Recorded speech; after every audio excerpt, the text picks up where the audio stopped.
No começo dessa semana, o ministro das Relações Exteriores do governo Bolsonaro, Ernesto Araújo, deu uma entrevista no SBT. Ele foi perguntado sobre a opinião do escritor Olavo de Carvalho, que orienta a ideologia do governo Bolsonaro, de que não existe a pandemia do coronavírus. Então, o entrevistador perguntou para ele: você concorda com Olavo de Carvalho sobre isso? Vamos assistir. Pergunta que todo mundo sempre faz sobre o governo do presidente Jair Bolsonaro, sobre a gestão da política de relações exteriores. Qual é, afinal, a influência real que tem o escritor Olavo de Carvalho sobre a política externa brasileira? Olha, você sabe que eu sou muito amigo do professor Olavo de Carvalho, respeito muito e admiro, né, li muitas coisas dele, né, é um filósofo, um pensador da maior importância. Mas não há uma influência direta sobre a nossa política externa, acho que sobre nenhuma outra área.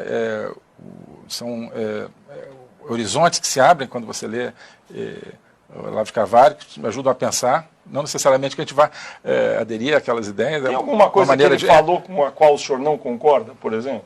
Ele acabou de dizer que não tem pandemia de coronavírus recentemente. Eu acho que já...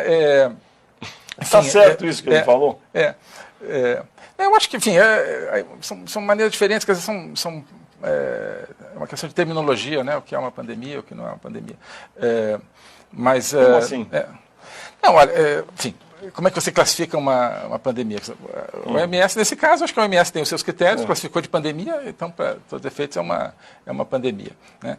Eu acho que, enfim, não quero entrar em interpretar isso, né? Talvez seja uma referência ao fato de que houve situações semelhantes no passado, com H1N1 e gripe aviária, gripe suína, e não necessariamente foram classificadas como pandemias, mas, enfim, acho que não queria muito entrar nesse debate. Acho que faz parte, enfim, da gente ver a situação com mais ou menos alarmismo, né? Enfim, isso é uma coisa muito importante, que não só do professor Olavo, mas da filosofia em geral, é a gente, né, pensar não simplesmente com base nas palavras, mas pensar com base nos fatos, né? Então, os números são os mesmos, os números de contágio, de infecção, a taxa de cura, a taxa, infelizmente, de mortalidade, são os mesmos, quer se chame de pandemia ou não, né? Então, o importante é lidar com os fatos. É claro que quando...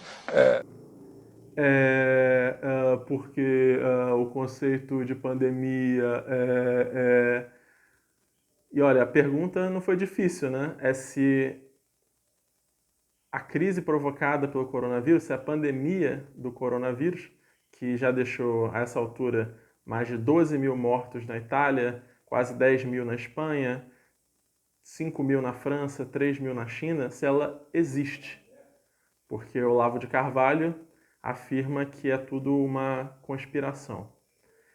Muitas vezes na imprensa a gente vê falando que Olavo de Carvalho e o seu pupilo, né, Ernesto Araújo, esse gênio que vocês viram aí no vídeo, eles fazem parte de uma chamada ala ideológica do governo. Na verdade, todas as alas do governo são ideológicas. Nós temos os neoliberais fanáticos, que querem arrancar todos os direitos da classe trabalhadora e dar mais dinheiro para os bancos e grandes capitalistas, como Paulo Guedes.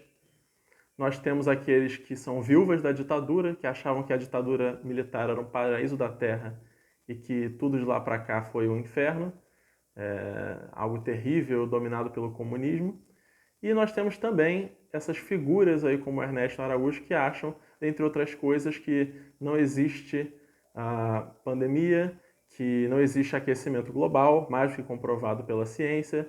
Flertam até com a ideia, como Olavo de Carvalho, esse guru genial, também já defendeu que a Terra é plana, que ela não é uma esfera. E é interessante dizer que essas três alas aí do governo, os indivíduos, os ministros, não precisam pertencer só a uma, podem pertencer a duas ou três delas. É um grande acordão de figuras que, na prática, por estarem no poder, brincam com a vida das pessoas. E apesar dessas loucuras, quando essas pessoas estão no poder, isso tem um impacto muito sério sobre as nossas vidas. Que agora, no caso, da pandemia pode ser responsável devido à demora e às brincadeirinhas de Bolsonaro passeando pela rua, estimulando seus apoiadores a irem para a rua, pode levar à morte de dezenas ou mesmo centenas de milhares de pessoas a mais.